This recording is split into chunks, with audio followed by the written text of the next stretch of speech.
Most people believed Amanda when she posted about her wealthy businessman boyfriend taking her on expensive dates around Denver.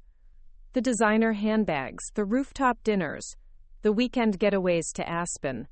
Her Instagram stories painted the picture of a girl who had finally made it into high society through love. What nobody knew, including Amanda herself, was that her sugar daddy boyfriend, Tyler Brooks, spent 40 hours a week sitting in the cubicle directly outside my office, asking for approval on his marketing reports and requesting time off for his mysterious weekend plans. The same weekend plans he was apparently funding with the salary I signed off on every 2 weeks. Before we jump back in, tell us where you're tuning in from, and if this story touches you, make sure you're subscribed because tomorrow, I've saved something extra special for you. The first time I saw Tyler's face was on Amanda's phone screen during our monthly sister dinner at Romano's. She'd been gushing about this amazing guy she'd met at some downtown networking event, how he was older, established, really had his life together. She kept tilting her phone toward me, scrolling through photos of them at places I recognized as the expensive spots around Denver, where young professionals tried to impress dates they couldn't really afford. The Flagstaff House, Garden Grace, top of the world. Places that would cost a junior marketing coordinator half his monthly salary for one night out. I nodded politely and made the appropriate appreciative sounds while she showed me picture after picture of Tyler's smile, Tyler's car, Tyler's apartment, that she claimed had the most incredible city view. Something about his face seemed familiar, but Denver's a big enough city that you're bound to run into similar-looking people. Plus, Amanda had always been drawn to a specific type of tall, clean-cut, business-casual guys, who all seemed to blend together after a while. I figured he was just another in her long line of boyfriends who looked like they stepped out of a LinkedIn advertisement. What struck me more than his appearance was how different Amanda seemed when she talked about him. Usually, her relationships were casual, fun, college-appropriate. Late-night pizza dates, study sessions that turned into makeout sessions, the kind of romance that fits comfortably within a student budget. But Tyler represented something else entirely. The way she described their dates, their conversations about his business ventures, his connections in the city, it was clear she saw him as her ticket to a more sophisticated world. A world where she could finally stop being the little sister who needed help with textbooks and start being the girlfriend of someone important. I had worked hard to get where I was at TechFlow Solutions. At 28, being an operations manager at a growing software company meant I'd earned my way up from an entry-level position through late nights, strategic thinking, and proving myself capable of handling both the technical and people management sides of business. It wasn't glamorous work, but it was stable, well-paying, and gave me the kind of professional satisfaction that comes from building something meaningful. Most importantly, it meant I could help Amanda finish college without drowning in student debt the way I had. Amanda was 5 years younger, and when our parents divorced during her sophomore year of high school, I'd stepped in to help bridge the gap between what Mom could afford and what college actually cost. It wasn't a dramatic, life-altering sacrifice like some older siblings make, but it was steady, consistent support. Textbooks, meal plans, the occasional emergency fund transfer when unexpected expenses came up. She knew I helped, and she was grateful, but it was never something that defined our relationship. We were sisters who genuinely liked each other, talked regularly, and shared the kind of easy closeness that comes from growing up in the same chaotic household and surviving our parents' messy divorce together. When Amanda started dating Tyler in early September, I was happy for her. She'd been single for most of junior year, focusing on her communications degree and her internship at a local PR firm. She seemed ready for something more serious, more adult, and if this guy could provide that while treating her well, I was all for it. The expensive dates were a little surprising given that she'd mentioned he was only a few years older than me, but Denver had enough successful young entrepreneurs that it didn't seem impossible. Maybe he'd gotten lucky with a startup. Maybe he came from money. Maybe he was just one of those people who prioritized lifestyle spending over savings. None of my business, really, as long as he was good to my sister. The red flags started small. Amanda began mentioning brand names more often. Designer items that seemed to appear in her possession with increasing frequency. A Kate Spade bag here, Some expensive skincare products there, always with the casual explanation that Tyler had surprised her with them. She started talking about restaurants I knew were prohibitively expensive for most people our age, describing meals that would cost more than her weekly grocery budget. When I gently asked how Tyler could afford such an extravagant lifestyle, she got defensive in a way that wasn't like her. Tyler owns his own consulting business, she'd say, with the kind of confidence that doesn't invite follow-up questions. He's very entrepreneurial, very driven. He's been mentoring me about business development and networking. The way she said it made it clear that she considered herself lucky to be learning from someone so successful, someone who could expose her to a world of professional opportunity she wouldn't have access to otherwise. She started using business terminology that seemed freshly learned, talking about synergy and market positioning and growth strategies with the enthusiasm of someone who'd just discovered a new language. I started paying more attention to her social media posts. The photos showed a consistent pattern of upscale experiences, always tagged with locations that suggested serious disposable income. Tyler never appeared fully in the photos, usually just a hand holding a wine glass or the back of his head at some scenic overlook. Amanda's captions grew more sophisticated, more polished, as if she was curating an image of herself as someone who belonged in these elevated spaces. The girl who used to post silly selfies with dining hall food was now sharing carefully composed shots of artisanal cocktails and gourmet appetizers, with captions about grateful hearts and blessed moments. Part of me was proud of her apparent growth and happiness. Amanda had always been social and ambitious, and if dating someone successful was inspiring her to think bigger about her own future, that seemed like a positive development. But another part of me felt uneasy about how quickly she'd adapted to this new lifestyle, how seamlessly she'd stepped into playing the role of someone accustomed to luxury. There was something performative about it that didn't quite match the Amanda I knew, who was naturally confident but had never been materialistic or status-conscious. The unease crystallized into something more concrete on a Tuesday morning in October when I was reviewing the new hire paperwork that HR had sent over for final approval. TechFlow had been growing steadily, and we'd brought on 3 new team members over the past month. As operations manager, I had to sign off on their position assignments, salary approvals, and direct reporting structures. It was routine administrative work that I usually handled quickly, but one name on the paperwork stopped me cold. Tyler Brooks, Junior Marketing Coordinator, starting salary $45,000, direct report to Operations Manager Jessica Chen. The coincidence was too specific to ignore. Tyler wasn't exactly an uncommon name, but Tyler Brooks was distinctive enough that seeing it in my inbox felt like a cosmic joke.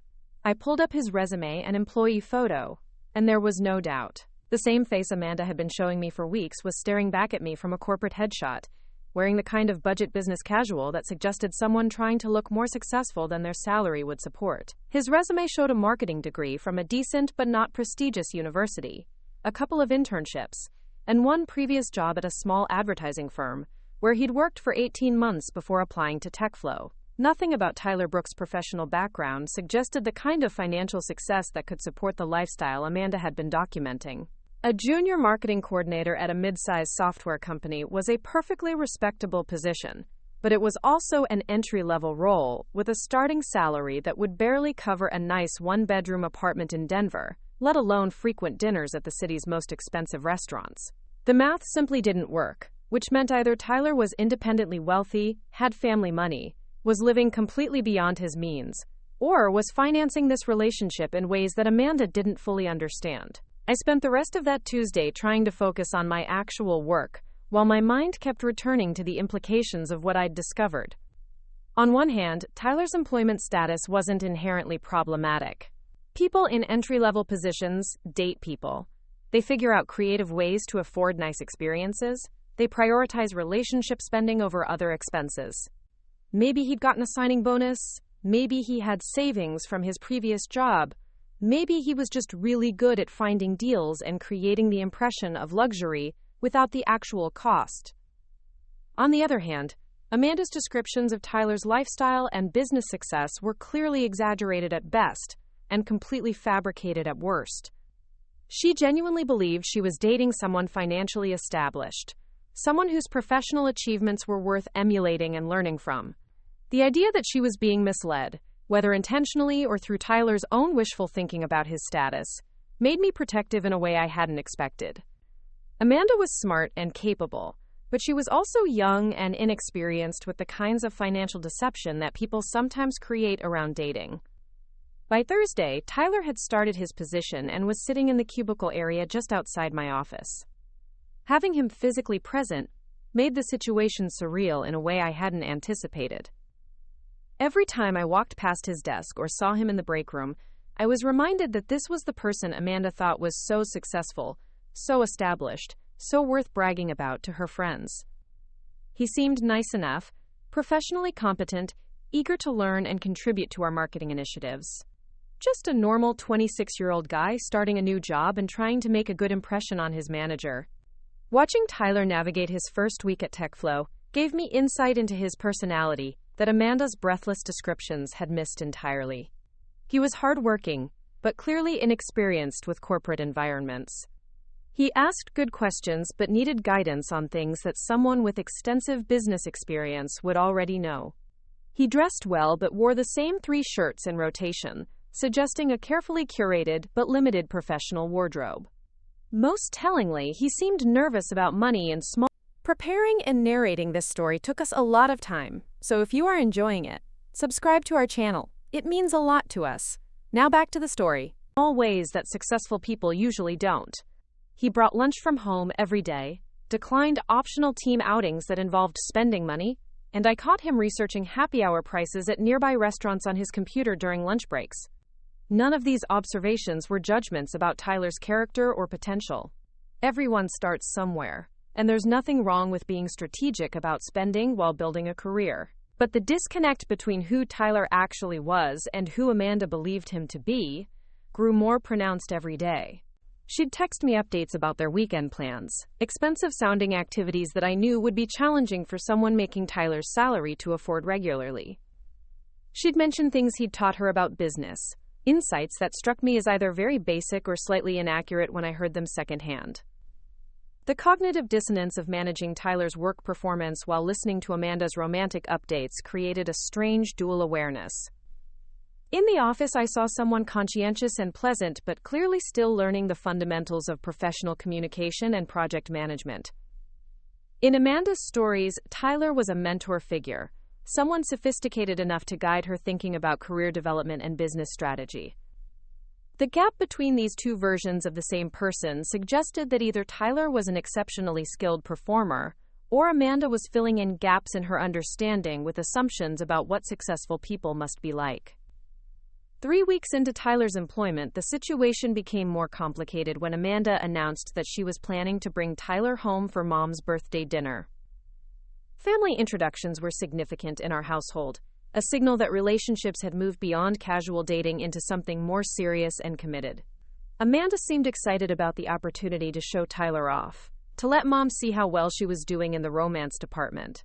She'd been building up to this introduction for weeks, describing Tyler's accomplishments and character in ways that clearly positioned him as someone the family should be impressed by. The prospect of Tyler meeting my mother while simultaneously being my employee created a level of awkwardness I wasn't sure how to navigate.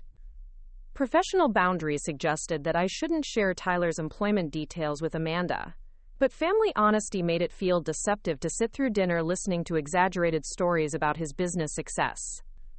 I found myself in the uncomfortable position of knowing information that could significantly impact my sister's relationship, but being uncertain about whether sharing that information would be helpful or harmful. More concerning was my growing suspicion that Tyler might be aware of our family connection and deliberately avoiding any mention of his actual job. In our workplace interactions, he'd never brought up having a girlfriend or mentioned dating anyone. Most people make casual references to their personal lives in office conversations, especially when they're in new, exciting relationships. Tyler's complete separation of his work and personal identities seemed intentional in a way that suggested he understood the potential complications of our family connection. The birthday dinner was scheduled for the following Saturday, which gave me a week to decide how to handle the situation.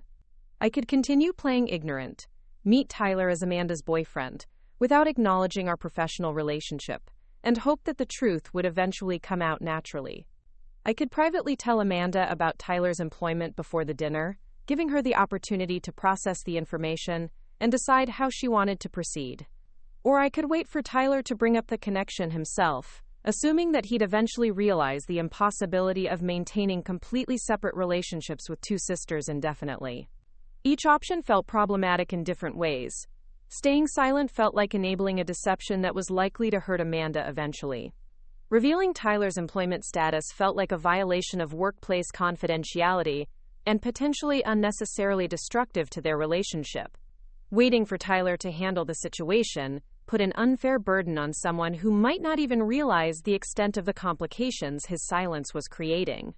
There was no clean, simple way to navigate the intersection of family loyalty, professional boundaries, and personal honesty.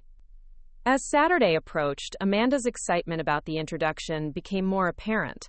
She'd bought a new dress, made reservations at Mom's favorite restaurant, and spent considerable time coaching Tyler on family dynamics and conversation topics that would make a good impression. She genuinely believed she was bringing home someone who would elevate her status within the family, someone whose success and sophistication would reflect well on her judgment and romantic prospects. The anticipation in her voice when she talked about the dinner made it clear that this introduction represented something significant in her evolving sense of herself as an adult, making good choices about her future. The Saturday dinner arrived with all the anticipation Amanda had been building for weeks. She'd texted me that morning with updates about her outfit choices and last-minute reminders about which topics would make Tyler look good in front of Mom. Her excitement was infectious in the way that younger siblings' happiness often is. And despite my reservations about the situation, I found myself hoping that somehow everything would work out smoothly. Maybe Tyler would come clean about his job? Maybe Amanda already knew more than she'd let on? Maybe I was overthinking a situation that would resolve itself naturally. Mom had chosen Flagstaff House for the dinner, the same restaurant Amanda had mentioned Tyler taking her to multiple times. It was an expensive choice that demonstrated how seriously she was taking this introduction, but it also meant we'd be dining somewhere that represented a significant portion of Tyler's monthly salary. The irony wasn't lost on me as I drove up the winding mountain road, thinking about how Tyler was probably experiencing some financial anxiety about returning to a place he'd already stretched his budget to afford. When I arrived, Amanda and Tyler were already seated at a table with a spectacular view of Boulder Valley. Amanda looked radiant in a navy dress that I suspected was new, and Tyler wore a suit that struck me as slightly too formal for the occasion, but clearly represented his best attempt to dress for success. Seeing him outside the office environment was jarring in a way I hadn't expected. The Tyler who asked me about marketing campaign budgets and requested guidance on client presentation formats was now sitting across from my mother, confidently discussing wine selections and making thoughtful observations about the restaurant's ambiance. The cognitive dissonance became more pronounced as the evening progressed. Tyler was charming, articulate, and clearly making an effort to impress my mother through thoughtful questions about her work and genuine interest in family stories. He had the kind of social intelligence that serves people well in both professional and personal contexts, and I could understand why Amanda was attracted to his confidence and conversational skills. But underneath his polished exterior, I noticed small tells that suggested someone performing slightly above their natural comfort level. He ordered carefully, choosing mid-priced options while encouraging Amanda to get whatever she wanted. He spoke knowledgeably about business trends, but in ways that struck me as recently learned rather than deeply experienced. When Mom asked about his work, he described his consulting business in vague terms that sounded impressive, but didn't include specific details about clients, projects, or revenue streams. The performance was skillful enough to convince someone who wasn't looking for inconsistencies, but transparent enough that I found myself feeling secondhand anxiety about how long he could maintain the facade. Amanda, meanwhile, was glowing with pride and satisfaction. She clearly felt that Tyler was exceeding her family's expectations, that his presence was validating her judgment, and reflecting well on her ability to attract someone worthwhile. She laughed at his jokes, contributed thoughtfully to conversations about his business insights, and generally played the role of someone who belonged in sophisticated social environments. The transformation from college student to polished girlfriend was remarkable, and it was clear that dating Tyler had inspired her to see herself differently. The most uncomfortable moment came when Mom asked Tyler about his future plans, his goals for growing his business, and his thoughts about settling down in Denver long term. Tyler's answers were thoughtful and ambitious, painting a picture of someone with clear professional trajectories and the financial stability to support serious relationship commitments. He talked about expanding his client base, potentially hiring employees, and building something meaningful in the local business community. Amanda hung on every word, clearly seeing these plans as promising indicators of their shared future. Listening to Tyler describe aspirations that bore no resemblance to his actual employment situation made me realize how deep his deception had become. This wasn't just casual exaggeration or wishful thinking about his current success. He'd created an entirely fictional professional identity, complete with business strategies and growth plans, that existed only in conversation. The level of detail and consistency in his fabricated consulting business suggested that he'd put considerable thought into maintaining this alternative version of himself. More troubling was the realization that Amanda had become emotionally invested not just in Tyler as a person, but in the lifestyle and future he represented. She'd started making plans that assumed his financial capacity was genuine, talking about post-graduation possibilities that included travel, expensive hobbies, and the kind of social activities that require substantial disposable income. Her expectations for their relationship had been shaped by his fabricated success, and the eventual revelation of his real circumstances would likely feel like a betrayal of trust rather than simply a misunderstanding about career details. The dinner concluded with Mom clearly impressed by Tyler's intelligence and manners, and Amanda practically radiating happiness about how well the introduction had gone. Tyler had successfully navigated his first meeting with my family without revealing anything about his actual job or financial situation. As we said goodbye in the restaurant parking lot, Amanda hugged me with the kind of enthusiasm that comes from feeling validated and supported by people whose opinions matter. "Thank you for being so welcoming," Tyler said to me as we shook hands goodbye. "Amanda talks about you all the time, and it's clear how important family is to both of you." The statement was perfectly appropriate and genuinely warm, but it also felt like a missed opportunity for him to acknowledge our workplace relationship. Standing there in the mountain air surrounded by my family, Tyler looked me directly in the eye and chose to maintain his deception rather than address the obvious complications his silence was creating. Driving home that night, I felt a heavy sense of responsibility settling over the situation. Tyler's performance had been convincing enough that Mom would likely encourage Amanda's relationship, potentially making the eventual truth more devastating when it finally emerged. Amanda's investment in Tyler's fabricated success was deepening with every shared experience and future plan. And Tyler himself seemed committed to maintaining parallel versions of his identity, apparently believing he could indefinitely manage the contradiction between his workplace reality and romantic fiction. The following Monday brought a new level of awkwardness to our office interactions.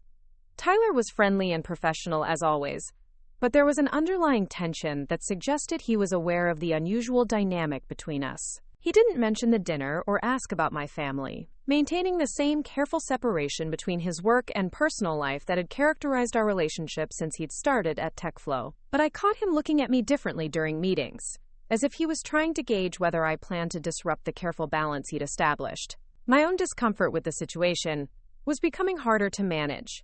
Every time Tyler asked for guidance on a marketing project or needed approval for a minor expense, I was reminded that Amanda believed she was dating someone in a position to mentor her about business success.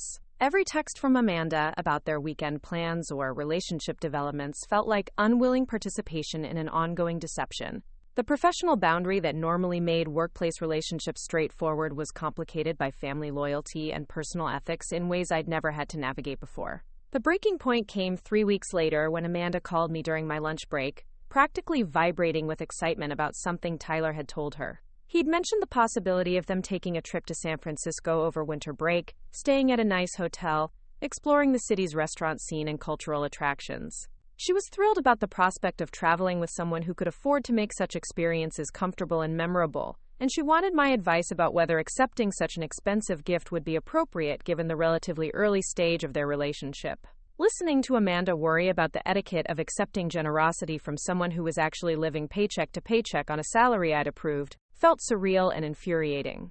Tyler was apparently promising experiences he couldn't afford while allowing Amanda to believe his financial capacity was genuine.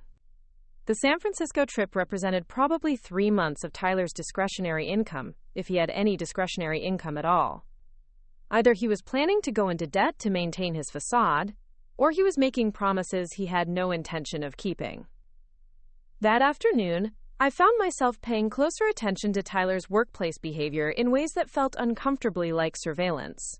I noticed him researching flights to San Francisco during his lunch break, pricing hotels that would cost more per night than his weekly take-home pay. He spent considerable time on travel deal websites, apparently trying to figure out how to make his promises financially feasible. The dedication he was showing to funding his fabricated lifestyle was both impressive and deeply concerning. More revealing was a conversation I overheard between Tyler and Sarah, one of our marketing coordinators who'd started around the same time. Sarah was complaining about her student loan payments and asking Tyler how he managed his finances so effectively. Tyler's response was a masterclass in deflection, mentioning general principles about budgeting and investment without providing any specific details about his own financial strategies. When Sarah pressed him about how he could afford such an active social life on their salary level, Tyler changed the subject by asking about her upcoming project deadlines. The conversation confirmed my suspicion that Tyler was aware of the unsustainability of his current spending patterns, but was choosing to maintain his performance rather than address the underlying problems. He was living in a state of constant financial anxiety while projecting confidence and success to everyone around him. The psychological pressure of maintaining such a comprehensive deception must have been exhausting, but he seemed committed to continuing the performance regardless of the personal cost. That evening, Amanda texted me a screenshot of a restaurant reservation Tyler had made for their upcoming anniversary dinner.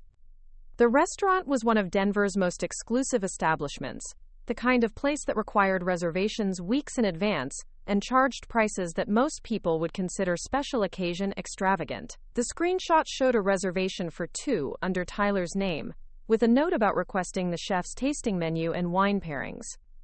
The total cost for such an evening would likely exceed Tyler's entire monthly entertainment budget. The screenshot was accompanied by Amanda's commentary about how thoughtful and generous Tyler was. How lucky she felt to be with someone who prioritized creating special experiences for her. She was clearly interpreting his expensive gestures as indicators of both his financial success and his emotional investment in their relationship.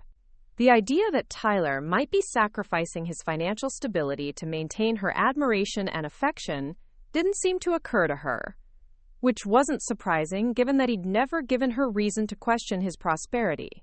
I spent that night researching the ethical implications of my situation, trying to understand my obligations as both Tyler's manager and Amanda's sister. Professional guidelines suggested that I shouldn't share employee information with family members, but those guidelines assumed normal circumstances where workplace and personal relationships remained separate. Family loyalty suggested that I should protect Amanda from being deceived, but that protection might come at the cost of Tyler's employment and reputation if the situation escalated beyond private conversations. More fundamentally, I wasn't certain about Tyler's intentions or the ultimate impact of his deception. Maybe he genuinely cared about Amanda and was hoping his career would develop quickly enough to justify his current spending patterns. Maybe he was planning to come clean about his circumstances once their relationship became more serious. Maybe Amanda already suspected something and was choosing to overlook inconsistencies because she valued other aspects of their connection. Intervening in their relationship based on assumptions about what was best for Amanda felt presumptuous in ways that made me question my own motivations. The complexity of the situation crystallized during a team meeting later that week, when Tyler presented a marketing campaign proposal that demonstrated genuine creativity and strategic thinking. His work performance had been consistently strong, and he was clearly developing professional skills that could lead to advancement and increased earning potential. The gap between his current salary and his projected lifestyle might be temporary, especially if he continued contributing valuable work and positioning himself for promotion opportunities. But the timeline for such career development didn't align with the immediate financial commitments he was making to maintain Amanda's admiration. Even with optimistic projections about raises and advancement, Tyler would need several years to reach an income level that could comfortably support the lifestyle he was currently performing. Meanwhile, Amanda was making emotional and practical decisions based on assumptions about his financial stability that were fundamentally inaccurate. The anniversary dinner became a symbol of everything problematic about their relationship dynamic. Amanda was looking forward to an evening that represented Tyler's commitment to creating memorable experiences, regardless of cost. Tyler was presumably experiencing considerable anxiety about funding an evening that would strain his budget for months. And I was watching from the sidelines, knowing that the gesture Amanda interpreted as generosity was actually financial recklessness, motivated by the fear of disappointing someone whose affection depended on his ability to provide expensive experiences. 3 days before the anniversary dinner, Tyler requested a private meeting to discuss his performance review timeline and potential salary adjustment possibilities. The meeting was professionally appropriate and covered legitimate concerns about career development and compensation growth. But the subtext was unmistakable. Tyler needed more money to sustain his current lifestyle, and he was hoping that strong work performance could translate into immediate financial relief. During our conversation, Tyler made casual references to his increased cost of living and his interest in taking on additional responsibilities that might justify higher compensation. He was professional and respectful throughout the discussion, but I could sense an underlying desperation that suggested someone trying to solve a significant financial problem through workplace advancement. When I explained the company's typical timeline for salary reviews and promotion considerations, Tyler's disappointment was carefully controlled but clearly visible. The meeting ended with me promising to consider ways Tyler could take on additional projects that might lead to accelerated career development, while internally recognizing that any meaningful salary increase would take months to implement through proper channels.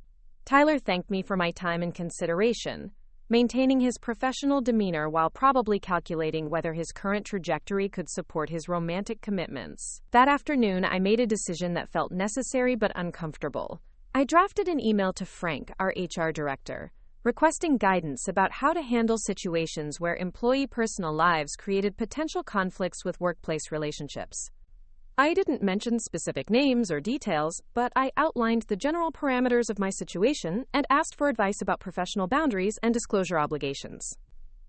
The email sat in my drafts folder for 2 days while I debated whether seeking formal guidance would create more problems than it solved. Meanwhile, Amanda continued sharing her excitement about the anniversary dinner and her growing confidence about Tyler's long-term potential as a partner.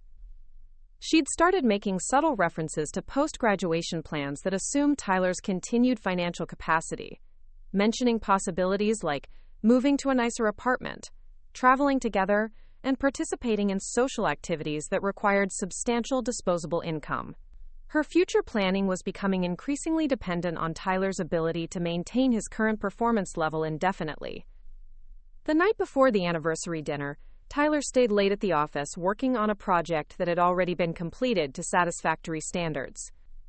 When I asked if he needed any assistance or had questions about expectations, he assured me that everything was fine and he just wanted to make sure his work exceeded requirements.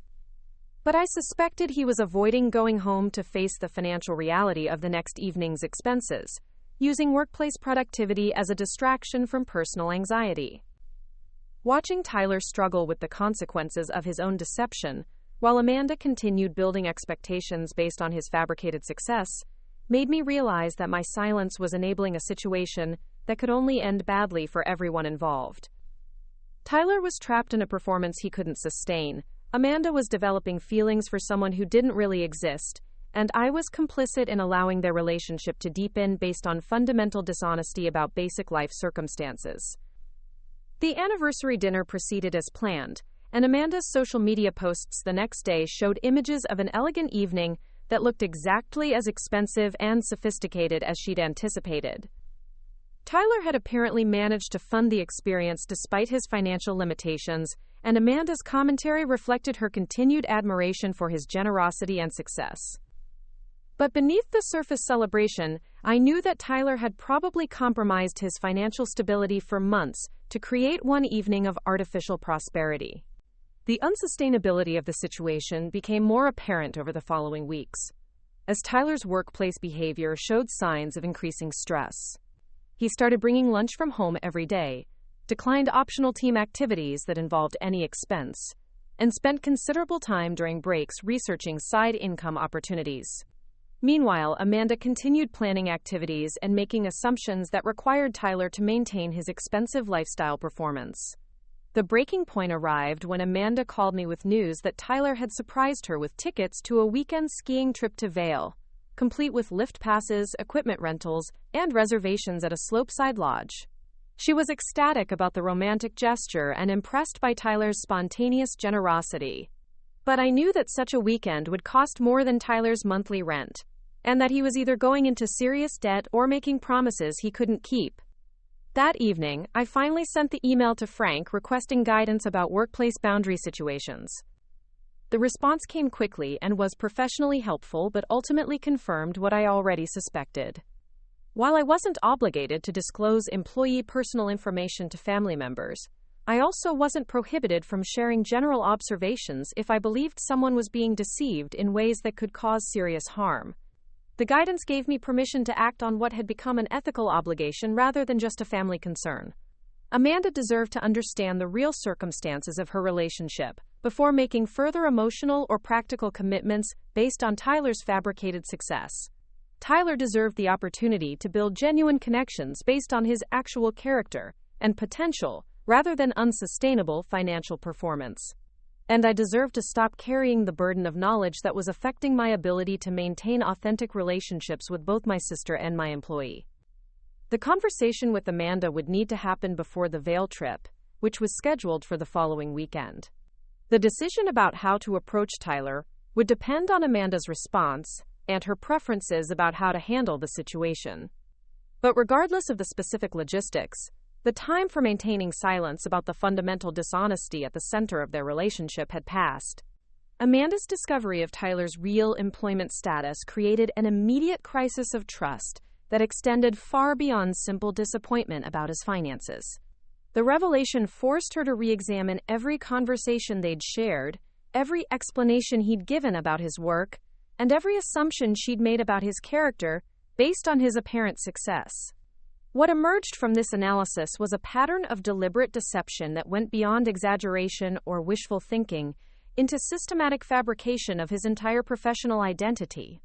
The most painful aspect wasn't the financial deception itself, but the realization that Tyler had assessed her personality and concluded she was someone whose affection could only be maintained through expensive gestures and luxury experiences.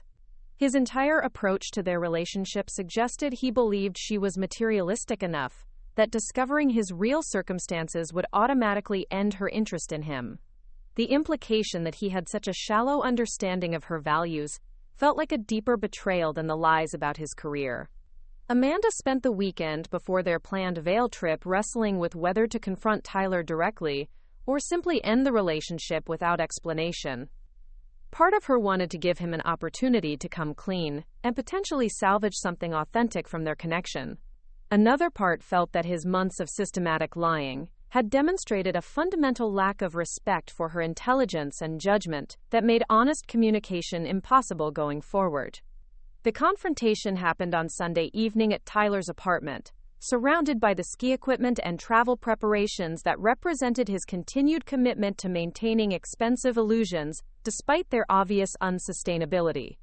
Amanda brought printed evidence of his employment at TechFlow, determined to force an honest conversation about the financial reality underlying their relationship. Tyler's initial response was defensive rather than apologetic, suggesting that Amanda had violated his privacy and misunderstood the temporary nature of his corporate position. When pressed for details about his consulting business and specific explanations for how he afforded their lifestyle, Tyler's answers revealed the depth of his commitment to his fabricated identity.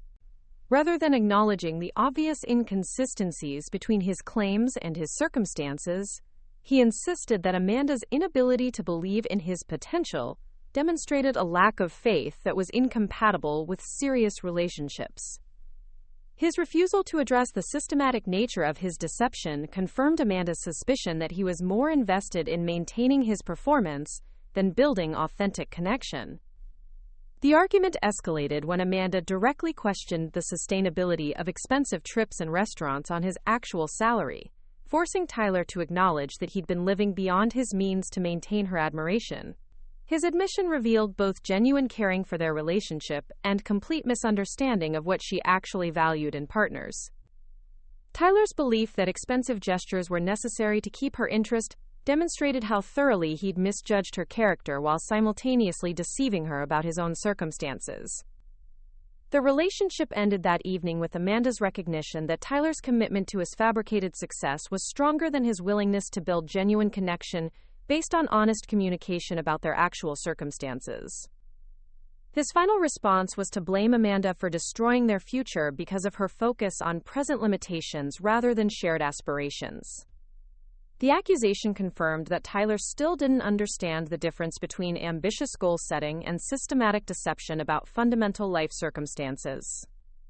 Monday brought awkward new dynamics to my workplace relationship with Tyler, as he processed the personal consequences of his deception while maintaining professional responsibilities.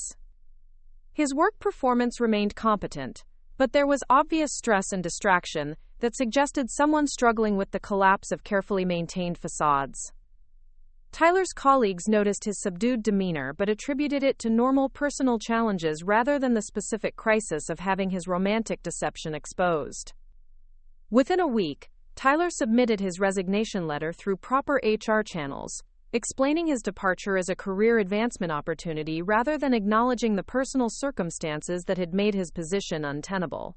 His final 2 weeks were handled professionally, with appropriate project transitions and knowledge transfer that maintained his positive reputation among colleagues who remained unaware of his personal struggles. Amanda's recovery from the relationship proved surprisingly quick and complete, suggesting that her attachment had been primarily to Tyler's fabricated identity rather than his actual character. Once the artificial foundation was exposed, there wasn't enough genuine connection remaining to create lasting emotional damage. Instead, the experience had been educational in ways that strengthened her ability to recognize authentic versus performed behavior in future relationships. The broader lesson that emerged was the importance of building relationships on honest communication about actual circumstances rather than impressive performances designed to create artificial advantages.